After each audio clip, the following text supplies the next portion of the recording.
የሞተው ኢየሱስ እርሱን ከተቀበልኩ በኋላ አሁን ለሚሰድቡኝ ስድብ መስጠት አልችልም። ለሚማቱ መማታት አልችልም። የሚንቁኝን የሚያዋርዱን እንደሱ ማድረግ አልችልም።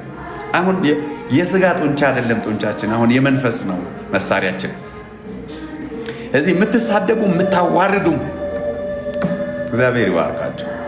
እኛ በኢየሱስ ምክንያት ስንዋረድ ደስ ይለናል። ስለ እርሱ መስክረን ጌታ ኢየሱስ ይወዳቸዋል ብለን ስለ መልካምነቱ ተናግረን ዘምረን የእርሱ በመሆናችን ስንዋረድ ደስ ይለናል። ክብር ነው፣ ክብር ነው።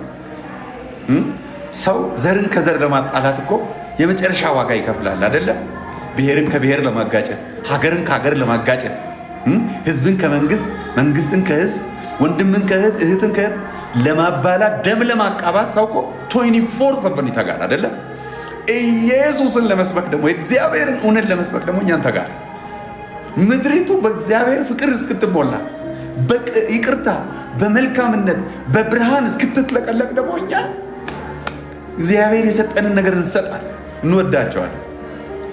ወይ ለሚሳደቡ ሰዎች መልስ ለመስጠት ግብግብ ምናምን አትበሉ። ክብሬ ወይ ደግሞ ስሜ ምናምን እንትን አይበላችሁ፣ ችግር የለውም። እሱ የኔን ስም ለማንሳት እግዚአብሔር አለ፣ ችግር የለም።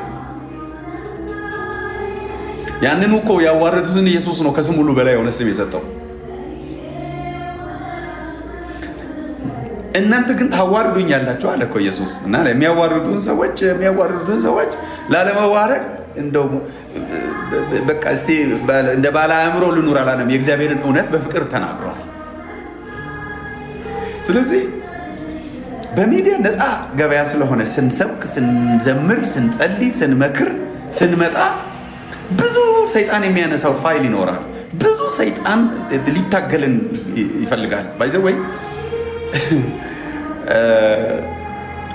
ሰይጣን ፒክ የሚያደርገው ነገር ምንድን ነው? እናንተ ላይ አስቆጥር ያለው ብሎ የሚያስበውን ጎል ነው። እገረማለሁ። ስንቶቻችሁ እግር ኳስ እንደምታዩ አላውቅም። እኔ እግር ኳስ አያለው እና እግር ኳስ ላይ ቡድኖች ከቡድኖች ሊጋጠሙ ሲሉ ብዙ ጊዜ ሃይላይት የሚመጣው የባለፈው ጎል ነው። አንድ ቡድን ሌላኛው ላይ ያስቆጠረው አንዳንዱ ጎል እኮ ከተቆጠረ 20 ዓመት ወይ ደግሞ 15 ዓመት የሆነው እኮ ነው። ግን ሃይላይት የሚመጣው እንትና የሚባል አጥቂው አርጅቶ እኮ ከኳስ ሁሉ ወጥቶ ይሆናል እኮ። ግን አሁን ያሉ ቡድኖች ሲገጥሙ ማለት ነው ሃይላይቷን ያመጣሉ። እከሌ የሚባል ቡድን ከዚህ ቲም እንትና ላይ ያስቆጥሯል የምትለዋ ማለት ነው። አሁን ከግጥሚያው በፊት ለምንድን ነው ይችን ጎል የሚያመጣት? ያችን ፋይል እናንተም ላይ ሰይጣን እንደዚህ ፋይል ያደርጋል። ባለፈው ጎል አስቆጥሬያለሁ ብለው አትስሙት። አባታችሁ እግዚአብሔር ነው፣ አትስሙት። በምህረት ዙፋን የጸጋ ዙፋን ላይ ያለ እግዚአብሔር ነው አባታችሁ።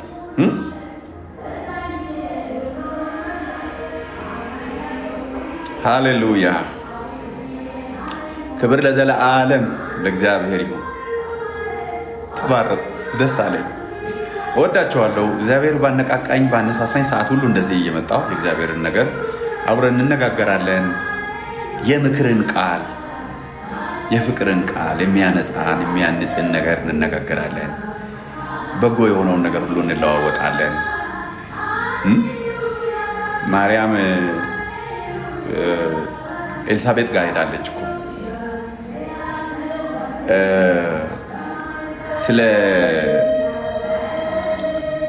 በ6 ወራት ልዩነት መልአኩ ገብርኤል ወደ ኤልሳቤጥ መጥቷል። ከዛ ደግሞ ወደ ማርያም መጥቷል። ወደ ኤልሳቤጥ በመጣ ከወራት በኋላ ነው ወደ ማርያም የመጣው። ኤልሳቤጥ ጋር ሲመጣ ዘካርያስ ጋር ነው የመጣው። ዘካርያስ በቤተ መቅደስ እያጠነ እና እዛ ውስጥ የሚገርም ነገር አለ። ግን እንደው አጠር አድርጌ የምነግራችሁ ምንድን ነው፣ መልአኩ ገብርኤል እኔ ድንግል ነኝ ወንድ ስለማላውቅ ይሄ እንዴት ይሆናል ስትል ለመልእክቱ ማለት ነው መካን ትባል ለነበረችው ለዘመድሽ ኤልሳቤጥ እሷ አሁን ጸንሳለች አለ። 5 ነው 6 ወሯ ነው አለ።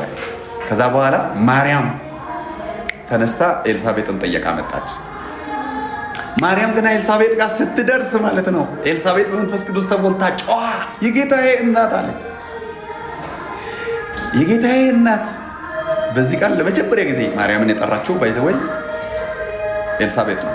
የጌታዬ እናት ጌታን ተሸክማ እና ከዛ ምን አለች? የሰላምታሽ ድምፅ በጆሮዬ በገባ ጊዜ ጽንሱ በማፀኔ በደስታ ዘሏልና በመንፈስ ቅዱስ ተሞልታ።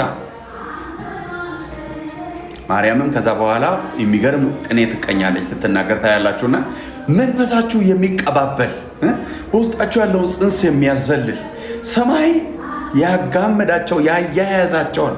አሁን መልአኩ ስለ ሌላ አልመሰከረም፣ ስለ ኤልሳቤጥ ነው የነገራት። ኤልሳቤጥ በእርጅና ከዘካርያስ በእርጅና ነው የወለዱት። ማርያም ደግሞ በድንግልና ነው የወለደችው። እነዚህ በተፈጥሯዊ ሂደት ነው፣ ይሄ ደግሞ ቃል ስጋ ሆኖ ነው የወለደችው። ሁለቱ ግን አያችሁ፣ በዛ ምስክርነት ማርያም ወደ ኤልሳቤጥ መጣች፣ ተጽናናች፣ ሰማች። አያችሁ፣ አሁን ተመሳሳይ ጽንስ ያላቸው ተመሳሳይ ሰማይ ያጸነሰው ሰማይ ያኖረው ፕሮጀክት አለ። እናንተ ጋር አለ፣ እኔ ጋር አለ። እግዚአብሔር እቅድ አለ፣ እግዚአብሔር ጥሪ አለ፣ እግዚአብሔር ቅባት አለ።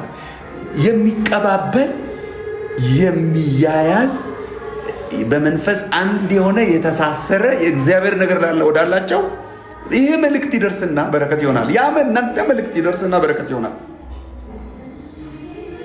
የሚቃወሟችሁ ሲጠፉ፣ የሚሰድቧችሁ ሲጠፉ፣ የሚያዋርዷችሁ ሲጠፉ፣ የሚከሷችሁ ሲጠፉ አገልጋይ ልትሆኑ ሚዲያ ላይ በቃ እኔ መቼስ ምናምን በፍጹም።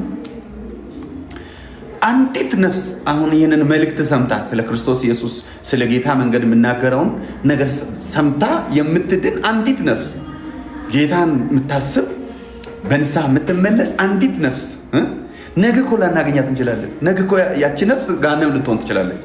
በቃ ይሄ ቀን መጨረሻዋ የሆነ አንዲት ነፍስ ይህን መልእክት ልትሰማ ትችላለች። ለዚህ ነው ስለ ክርስቶስ መናገር፣ ስለ ቃሉ መናገር፣ ስለ ብርሃን፣ ስለ እግዚአብሔር መንግስት፣ ስለ ምሕረቱ መናገር ማናቆምበት ምክንያት፣ መልካም የሆነውን በአፋችን በውስጣችን እግዚአብሔር ያኖረውን መናገር ማናቆምበት ምክንያት አንዲት ሊታነቅ ያለ አንድ ሰው ይድን ይሆናል። የእግዚአብሔር ተስፋ ወደ ህይወቱ ገብቶ የመንፈስ ቅዱስ ድምፅ ወደ ህይወቱ ሰርጾ ሊስት ያለ ሊወድቅ ያለ ወይ ደግሞ ውድቀት ውስጥ፣ ሐዘን ውስጥ፣ ስብራት ውስጥ፣ ጉዳት ውስጥ ያለ የጠፋ የተሰናከለ የሆነ ሰው ወደ ህይወት ይመጣ ይሆናል። ሃሌሉያ! ኧረ እግዚአብሔር ብርሃኑን በልባችን ስላበራ የፍቅርን መልእክት የህይወትን መልእክት ወንጌሉን ይህንን ከፀሐይ መግቢያ እስከ መጥለቂያ ድረስ በእጃቸው ላከው ተብሎ የተጻፈውን ወንጌል በእጃችን ስለላከ የምስራች በእጃችን ስለላከ እግዚአብሔር ክብር ይሁንለት። ተባረኩ። ይሄን ያለሁበት ቸርች አካባቢ ቢሮ ብዙ ኔትወርክ ስትሮንግ አይደለም፣ ግን እስቲል 90 እና ከዛ በላይ ሰዎች እየሰማችሁኝ ስለቆያችሁ በጣም አመሰግናለሁ። ጌታ ይባርካችሁ። በኢየሱስ ክርስቶስ ስም የመንፈስ ቅዱስ ደስታ ይውረሳችሁ። ልጸልይ። የመንፈስ ቅዱስ ደስታ ይውረሳችሁ። የመንፈስ ቅዱስ ደስታ በኢየሱስ ክርስቶስ ስም የመንፈስ ቅዱስ ደስታ ይውረሳችሁ። ከሁኔታ በላይ የሆነ ከሁኔታ ውጭ የሆነ የእግዚአብሔር መንግስት የመንፈስ ቅዱስ ደስታና ሰላም ናት። መብልና መጠጥ አይደለችም። እግዚአብሔር አገዛዝ ኢየሱስ ክርስቶስ የመንፈስ ቅዱስ ደስታ የመንፈስ ቅዱስ ደስታ የእግዚአብሔር ሰላም ውስጣችሁን ይውረሰው፣ ህይወታችሁን ይውረሰው፣ ዘመናችሁን ይውረሰው። ተባረኩልኝ፣ ተከናወኑልኝ።